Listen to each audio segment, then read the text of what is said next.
Morning students, welcome to my YouTube channel Harsimran science series.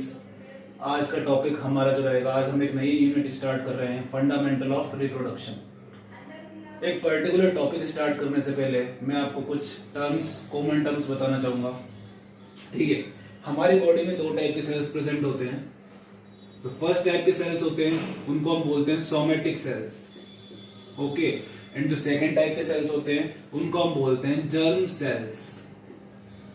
ये हमारी body में दो टाइप के सेल्स प्रेजेंट होते हैं। ठीक है, अब सोमेटिक सेल्स और जर्म सेल्स का जो फंक्शन है उसके बारे में बात कर लेते हैं। जो सोमेटिक सेल्स होते हैं हमारी बॉडी के, ठीक है, वो हमारी बॉडी के ज्यादातर या ऑलमोस्ट सारे सेल्स का रिप्रोडक्शन करते हैं या रिप्रोड्यूस करते हैं। तो हम लिख सकते हैं reproduce all body cells except, किसके except? Sperm and ovum. Sperm और ओवम को छोड़ के जो सारे हमारे सेल्स होते हैं वो कौन से सेल्स रिप्रोड्यूस करते हैं? Somatic cells. जबकि अगर हम हमारे जर्म सेल्स की बात करें, ठीक है, अगर हम जर्म सेल की बात करें तो जो जर्म सेल होते हैं उनका एक ही फंक्शन होता है, सिंपल, कि हमारे जो हमारे गैमेट जो है, गैमेटिक जो सेल्स है हमारे मेल और फीमेल में, उसका प्रोडक्शन करना। Reproduce mail and female gametes. Okay, तो आप सबको समझ में आ ही चुका है कि जो सोमेटिक सेल्स होते हैं वो सारे हमारे बॉडी के अंदर जितने भी सेल्स है, सिर्फ स्पर्म एंड ओवम के अलावा उनको रिप्रोड्यूस करते हैं। जबकि जो जर्म सेल होते हैं हमारी बॉडी में, वो उनका फंक्शन ये है कि ओनली वो मेल एंड फीमेल गैमेट्स, जो कि क्या क्या है अपन को पता है, ओवम एंड स्पर्म, इसके रिप्रोडक्शन के लिए रिस्पॉन्सिबल होते हैं। ठीक है, अब एक बात और जान लेते हैं हम, जो सोमेटिक सेल्स होते हैं हमारे, ठीक है, जब वो रिप्रोड्यूस करते हैं तो वो ओनली एक मेथड जिसको हम बोलते हैं माइटोसिस। क्या बोलेंगे उसको हम? माइटोसिस। ओनली माइटोसिस से वो रिप्रोडक्शन करते हैं। जबकि जो हमारे जर्म सेल होते हैं, ठीक है, वो उसके अंदर दोनों चीजें इन्वॉल्व होती है, माइटोसिस एंड मियोसिस। ये दोनों सेल डिवीजन के तरीके हैं जो अपन सब ने हमारी प्रीवियस क्लासेस में या जूनियर क्लासेस में हम माइटोसिस और मियोसिस के बारे में पढ़ते आ रहे हैं। तो इसका मतलब क्या हुआ? सोमेटिक सेल्स जो है, ठीक है, जो हमारे सारे सेल्स होते हैं वो ओनली एक प्रोसेस माइटोसिस के द्वारा रिप्रोड्यूस होते हैं। जबकि जर्म सेल्स जो होते हैं वो ओनली हमारी बॉडी में एकमात्र ऐसे सेल है जो कि दोनों टेक्निक माइटोसिस एंड मियोसिस का यूज करते हैं और अपने जो गैमेट्स होते हैं, मेल एंड फीमेल गैमेट्स, उनका रिप्रोडक्शन करते हैं। ठीक है, इतना सबको समझ में आ गया? ठीक है, अब हम आज के टॉपिक जो हमारा है उसके बारे में थोड़ा सा डिस्कस कर लेते हैं। जो आज का हमारा टॉपिक है वो है गैमेटोजेनेसिस। कि गैमेटोजेनेसिस क्या होता है? जेनेसिस मतलब सिंथेसिस या प्रोडक्शन, मतलब गैमेट का प्रोडक्शन कैसे और कब होता है, वो एक मैच्योर गैमेट बनाने के लिए, ठीक है, क्या क्या स्टेज यूज में आती है। ठीक है, तो आज का जो हमारा टॉपिक है वो है गैमेटोजेनेसिस। हम गैमेटोजेनेसिस को आज डिटेल में डिस्कस करेंगे। गैमेटोजेनेसिस क्या होता है भाई? द प्रोडक्शन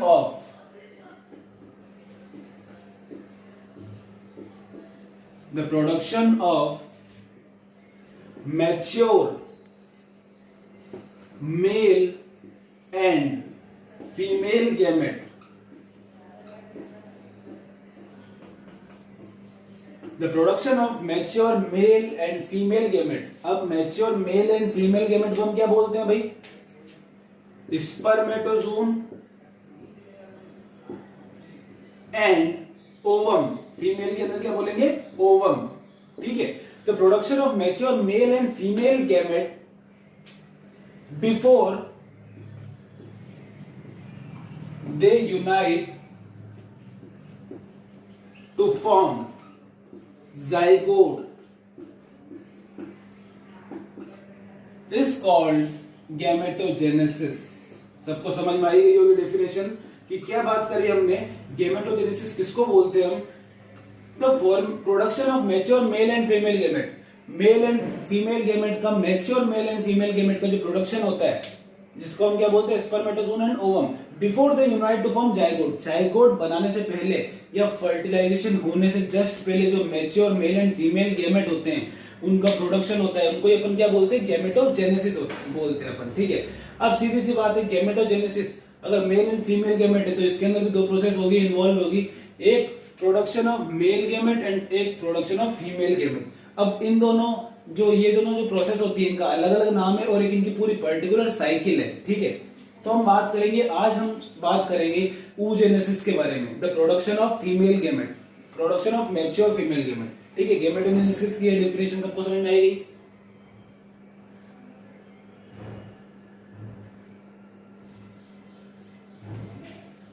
आज हम बात करेंगे oogenesis के बारे में कि oogenesis क्या होता है। याद रखिएगा, जो गैमेटोजेनेसिस होती है, ठीक है, उसके अंदर वो इन्वॉल्व होती है मेल एंड फीमेल गैमेट दोनों के लिए। बट जो आज हम oogenesis पढ़ेंगे उसका ओनली जो मतलब होता है वो ओनली फीमेल गैमेट के प्रोडक्शन से होता है, ठीक है।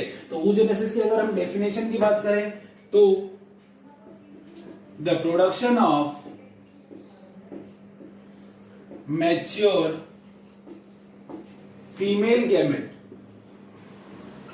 जिसको हम क्या बोलते हैं, ओवम भी बोलते हैं, ठीक है।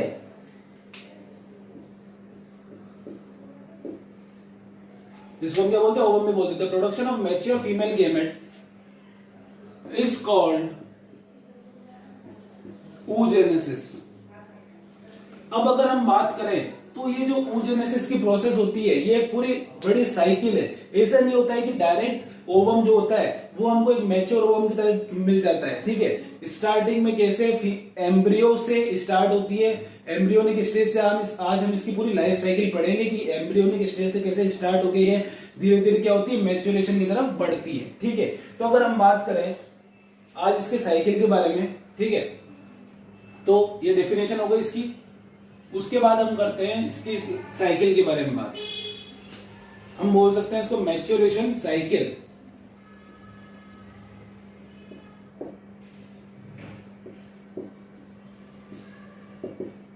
ठीक है। आज हम इसके मैच्योरेशन साइकिल की बात कर लेते हैं।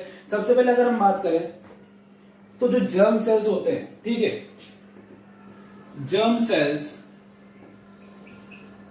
Originate from yolk sac. Germ cells कहां से ओरिजिनेट होते हैं, यॉर्क सैक से। एट द एंड ऑफ कितने वीक के, at the end of third week के एंड पे, जब एम्ब्रियो थर्ड वीक का होता है, ठीक है, तो जो जर्म सेल्स होते हैं हमारे वो ओरिजिनेट होते हैं कहां से, यॉर्क सैक से, at the end of third week. उसके बाद क्या होता है, जो ये हमारे जर्म सेल्स होते हैं, ठीक है, ये माइग्रेट करते हैं, माइग्रेट टू गोनाडल रिज, या फिर हम बोल सकते हैं गोनाड्स में ये क्या करते हैं, माइग्रेट करते हैं, migrate to gonadal ridge at the end of fourth week. Fourth week के एंड पे क्या होता है, जब फीटस हमारा ओनली 4 वीक का होता है, तो जो हमारी जर्म सेल्स थे वो कहां पे माइग्रेट कर गए, हमारे गोनाडल रिज के अंदर माइग्रेट कर गए, ठीक है। उसके बाद अगर हम बात करें, ठीक है, तो उसके बाद क्या होता है, हमारे जो इन फीमेल गोनाड्स में क्या होता है, germ cell undergo mitosis. Germ cell जो होते हैं वो डिफरेंशिएशन करके क्या कर लेते हैं, माइटोसिस से रिप्रोड्यूस करते हैं। Germ cell undergo mitosis and differentiate, और वो क्या हो जाते हैं वहां पे, डिफरेंशिएट, बहुत सारे अपने जैसे फॉर्म बना लेते हैं, ठीक है। क्या हुआ है अभी तक, जर्म सेल्स ओरिजिनेट कहां से हुए, यॉर्क सैक से, at the end of third week. Second हमने बात करी, वो माइग्रेट करा उन्होंने गोनाडल रिज में at the end of fourth week. Third जो हमारी स्टेज है, ठीक है, उसके अंदर क्या हुआ है, जो फीमेल गोनाड्स के अंदर जर्म सेल्स ने क्या करा है, माइटोसिस के द्वारा डिफरेंशिएट करा है। इसको हम first, second and third step बोल देते हैं, ठीक है। उसके बाद अगर हम बात करें, ठीक है, तो ये जो हमारे जर्म सेल्स ने माइग्रेट करा, माइटोसिस करा एंड डिफरेंशिएट करा, एंड लास्ट में डेवलप हो गए एंड प्रोड्यूस ऊगोनिया। जब इन्होंने माइटोसिस के द्वारा डिफरेंशिएट करा है, ठीक है, तो ये जब जो फॉर्म बना है अभी, इसको हमने क्या बोल दिया, ऊगोनिया बोल दिया। ये हमारा थर्ड स्टेप हो गया। अब हम हमारे फोर्थ स्टेप की बात करते हैं।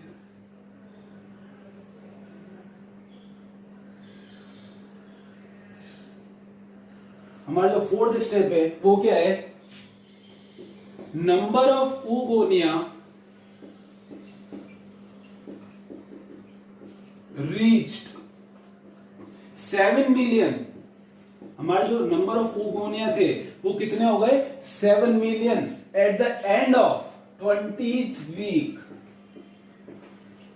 20th वीक के खत्म होते होते जो हमारे ऊगोनिया का जो स्ट्रक्चर बना था, ऊगोनिया जो हमारे बने थे वो कितने पहुंच गए, 20 वीक पे 7 मिलियन। अब अगर हम इसके नेक्स्ट हमारे जो स्टेप की बात करें, ठीक है, तो क्या होगा, ये जो हमारे ऊगोनिया होंगे, ठीक है, वो अंडरगो करेंगे मियोसिस। ठीक है, अभी तक माइटोसिस हुआ था, मैंने आपको जैसे बताया जर्म सेल्स के अंदर दोनों प्रोसेस होती है, माइटोसिस भी होता है, मियोसिस भी होता है। ठीक है, तो हम बात करें, सम एंटर इनटू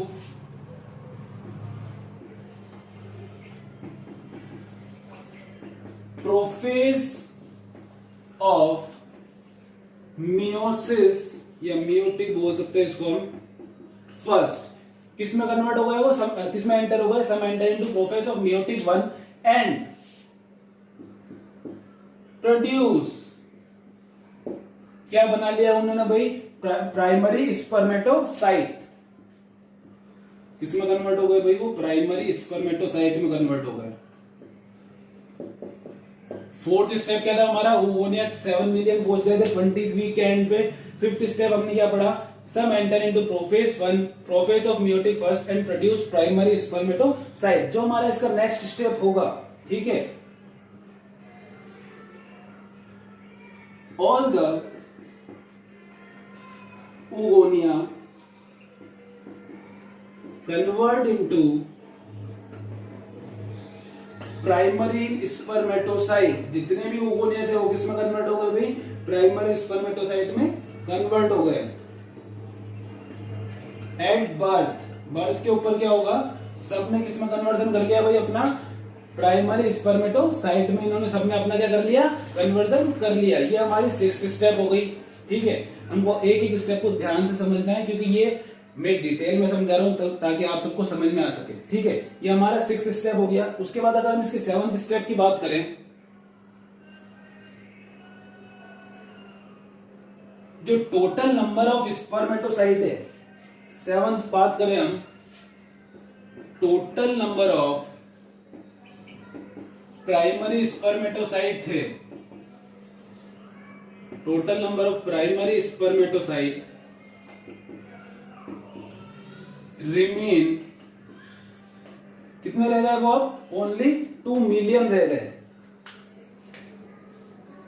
2 मिलियन मतलब बर्थ आते आते, बर्थ होते होते जो हमारे टोटल स्पर्मेटोसाइट, प्राइमरी स्पर्मेटोसाइट, वो कितने रह गए, ओनली 2 मिलियन रह गए। उसके बाद अगर हम बात करें, जो हमारे प्राइमरी स्पर्मेटोसाइट होते हैं, ठीक है, वो प्यूबर्टी तक अपना डिफरेंशिएशन नहीं रोकते, मियोसिस अपना खत्म नहीं करते। They do not finish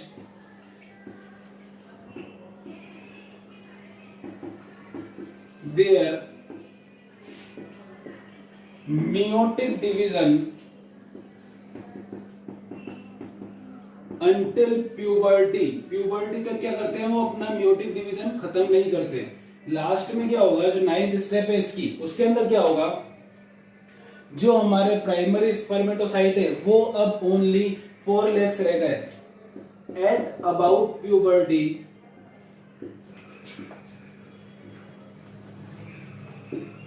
puberty भी क्या होगा, ओनली 4 लाख स्पर्मेटोसाइट्स,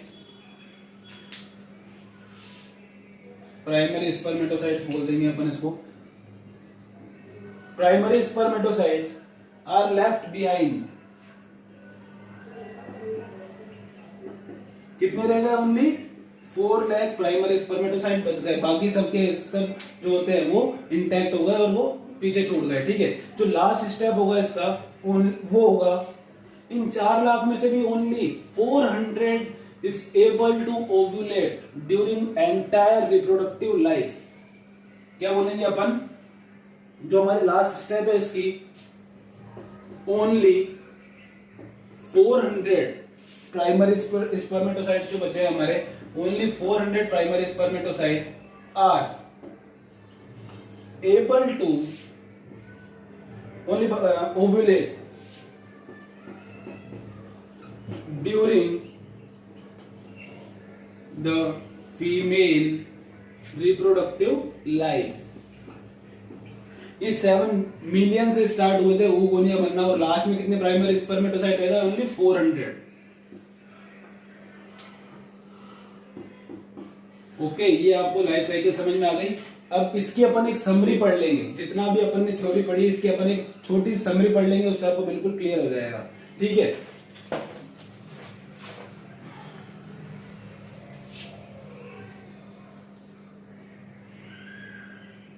जो अभी हमने पढ़ा है उसकी क्या समरी है, बात कर लेते हैं हम.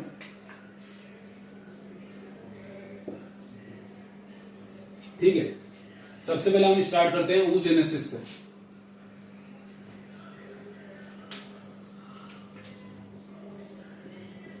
सबसे पहले oogenesis हुआ. oogenesis मतलब क्या हुआ, हमारे जो मैच्योर फीमेल गेमेट था वो उसका प्रोडक्शन हुआ. ठीक है, वो कैसे हुआ भाई, oogonia से. ठीक है, oogonia से हो गया वो. oogonia कैसे कन्वर्जन हुआ है oogonia में, माइटोसिस के द्वारा, बाय माइटोसिस. ओके, अब oogonia से वो किस में कन्वर्ट हो गया भाई, हमारा प्राइमरी स्पर्मेटोसाइट में कन्वर्ट हो गया. प्राइमरी स्पर्मेटोसाइट, और उसके अंदर जो क्रोमोसोम थे अपने वो कितने रहेंगे भाई, वो 46 ही रहेंगे, 46XX. अपन को ये चीज पता होनी चाहिए, जो माइटोसिस होता है वो क्या कहलाता है, इक्वेशनल डिवीजन, और जो हमारा मियोसिस होता है वो रिडक्शनल डिवीजन कहलाता है. ऐसा इसलिए क्योंकि मियोसिस के अंदर क्रोमोसोम वगैरह, साइटोप्लाज्म वगैरह सब क्या हो जाता है, हाफ हो जाता है, जबकि माइटोसिस में सेम रहता है. जैसे कि आपको दिख रहा है, ये प्राइमरी स्पर्मेटोसाइट जो बने उसके अंदर कुछ भी हाफ नहीं हुआ, 46 के 46 क्रोमोसोम ही है. ठीक है, इतना सबको समझ में आ गया. ये प्राइमरी स्पर्मेटोसाइट्स बन गए. अब हम बात करते हैं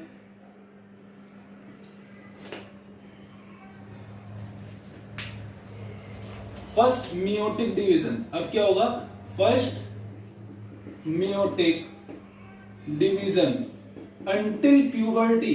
कब तक होता रहेगा ये, अंटिल प्यूबर्टी तक हमारा फर्स्ट मियोटिक डिवीजन होता रहेगा. उसके बाद क्या होगा, मैच्योरेशन ऑफ ग्राफियन फॉलिकल. हमारे ग्राफियन फॉलिकल क्या करेंगे, मैच्योर होंगे, मैच्योरेशन ऑफ ग्राफियन फॉलिकल. अगर उसके बाद हम बात करें, ठीक है, अब क्या हो गया, completion of first meiotic division.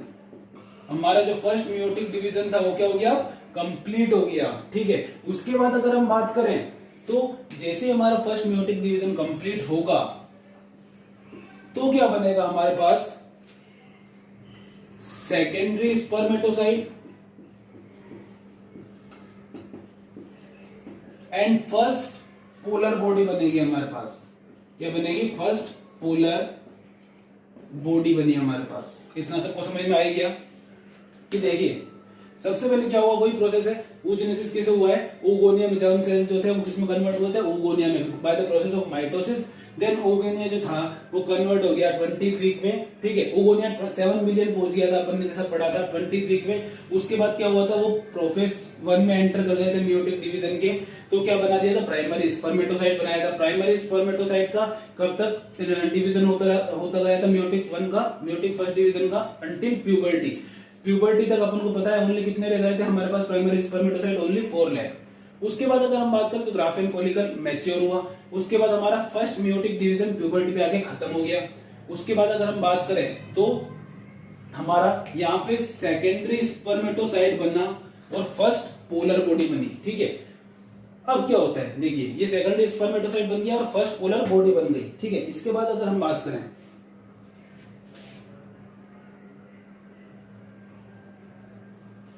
Secondary spermatocyte बनते क्या हो जाता है, हमारा ओव्यूलेशन हो जाता है. ठीक है,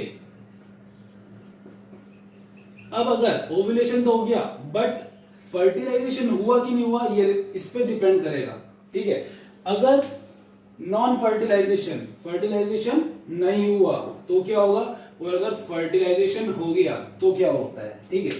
अगर ये हमारा सेकेंडरी स्पर्मेटोसाइट हो गया, प्रोड्यूस हुआ, ओव्यूलेशन हुआ, अगर फर्टिलाइज ये हमारा ओवम नहीं हुआ तो क्या होगा, ये डीजनरेट हो जाएगा, ऐसा कैसा डीजनरेट इन 24 आवर्स, 24 घंटे के अंदर अंदर क्या हो जाएगा, ये डीजनरेट हो जाएगा। और अगर ये हमारा फर्टिलाइजेशन इसका हो गया तो क्या बनेगा, हमारा फर्टिलाइजेशन होते ही क्या होगा, ये हमारा जो इसका न्यूक्लियस होगा, ठीक है, वो किसमें कन्वर्ट हो जाएगा, फीमेल प्रोन्यूक्लियस में, female pronucleus plus second polar body, और साथ में क्या बन गई, सेकेंड पोलर बॉडी बन गई। अभी जो पोलर बॉडी बनती है लास्ट में क्या हो जाती है, डीजनरेट हो जाती है, इनका कोई इंपॉर्टेंट रोल नहीं है। सेकेंड स्पर्मेटोसाइट बना, स्पर्मेटोसाइट बनते ही क्या हो गया, ओव्यूलेशन हो गया। अब नॉन फर्टिलाइजेशन हुआ, अगर फर्टिलाइजेशन प्रेजेंट नहीं है तो डीजनरेट हो जाएगा, फर्टिलाइजेशन प्रेजेंट है तो फीमेल प्रोन्यूक्लियस बन गया प्लस सेकेंड पोलर बॉडी बन गई। ये फर्स्ट पोलर बॉडी और सेकेंड पोलर बॉडी जो होती है इसका हमारे इसमें कोई भी एसेंशियल रोल नहीं है, ठीक है। इतना सबको समझ में आ गया। ये हमारी समरी हो गई, किसकी समरी हो गई हमारी, ये oogenesis की, इतना ठीक है।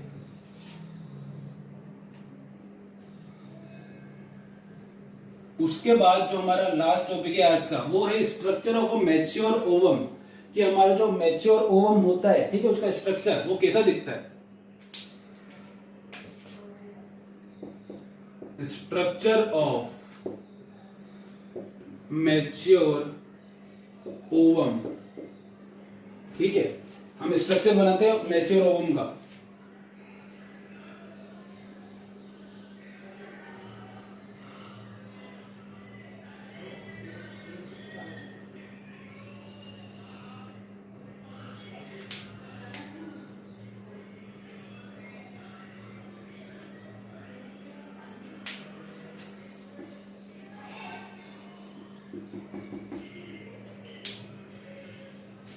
इसको मैं रद्द कर देता हूं ऊपर।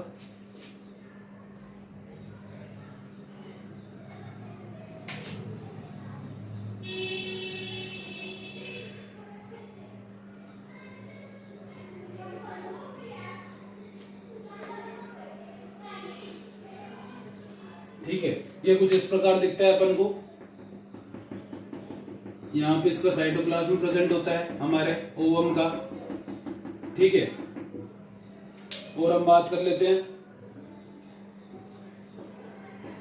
ये फॉलिकल्स प्रेजेंट है,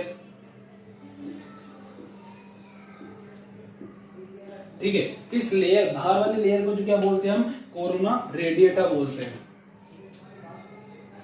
क्या बोलते हैं इसको हम, कोरोना रेडिएटा।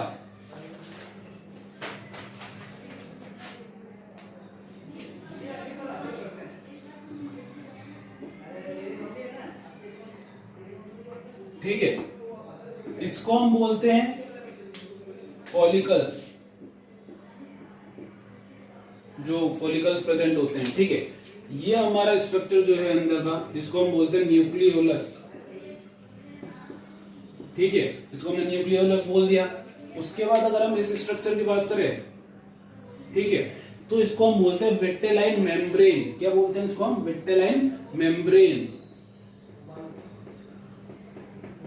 विट्टेलाइन मेम्ब्रेन बोल दिया इसको हमने, ठीक है। उसके बाद अगर हम बात करें जो इसकी आउटर, ये आउटर मोस्ट लेयर है, इसको हम बोलेंगे जोना पेल्यूसिडा लेयर।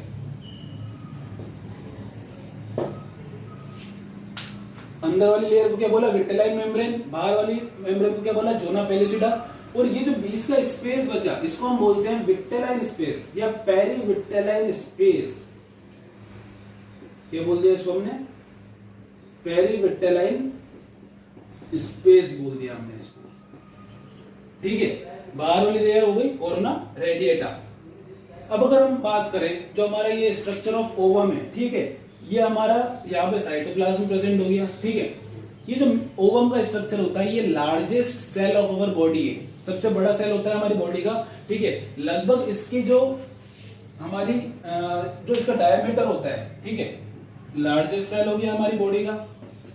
इसका डायमीटर लगभग 130 माइक्रोन का प्रेजेंट होता है। कितना होता है डायमीटर, कितना होता है इसका 130 माइक्रोन, ठीक है। और अगर इसकी हम बात करें तो यहाँ पे आपको ये इसके मैच्योर ओवम के अंदर स्ट्रक्चर हमको क्या दिख सकता है, साइटोप्लाज्म दिख सकता है। और ये जो इसका बीच में क्या होता है हमको न्यूक्लियोलस दिखता है, ठीक है। और ये जो न्यूक्लियोलस होता है हमारा वो इसेंट्रिक पोजीशन का होता है। कैसी पोजीशन, इसेंट्रिक पोजीशन में होता है, ठीक है। अगर हम बात करें फर्टिलाइजेशन के बाद क्या होता है, जो हमारा मैच्योर ओवम है, ठीक है, वो किसमें कन्वर्ट हो जाता है, हमारा जो वो न्यूक्लियस वगैरह होता है, ठीक है, वो फीमेल प्रोन्यूक्लियस में कन्वर्ट हो जाता है इसका, ठीक है। तो ये जो न्यूक्लियस है उसको हम क्या बोल देंगे, फीमेल प्रोन्यूक्लियस। और ये जो पेरिविक्टलाइन स्पेस बचा हमारा, यहाँ पे क्या होता है, जो पोलर बॉडीज होती है वो एंटर करती है, ठीक है, वो रिसाइड करती है। जो हमारी first polar body and second polar body बनी थी oogenesis के प्रोसेस के दौरान, वो कहां पे आकर रिसाइड करी, हमारी पेरिविक्टलाइन स्पेस, जो कि कौन सा स्पेस होता है, विक्टलाइन मेम्ब्रेन और हमारी जोना पेरिस्टल लेयर के अंदर का। ये हमारा एक फीमेल मैच्योर ओवम का एक स्ट्रक्चर हो गया, ठीक है। आज हमने oogenesis के बारे में पढ़ा था गैमेटोजेनेसिस के अंदर। नेक्स्ट जो हमारी वीडियो होगी उसके अंदर हम स्पर्मेटोजेनेसिस के बारे में पढ़ेंगे, कैसे स्पर्म्स का प्रोडक्शन होता है, कैसे एक मैच्योर स्पर्म की पूरी लाइफ साइकिल होती है। जब तक के लिए thank you and have a nice day. अगर आपको वीडियो पसंद आया हो तो प्लीज इसे लाइक, सब्सक्राइब एंड शेयर करना ना भूलें। Thank you.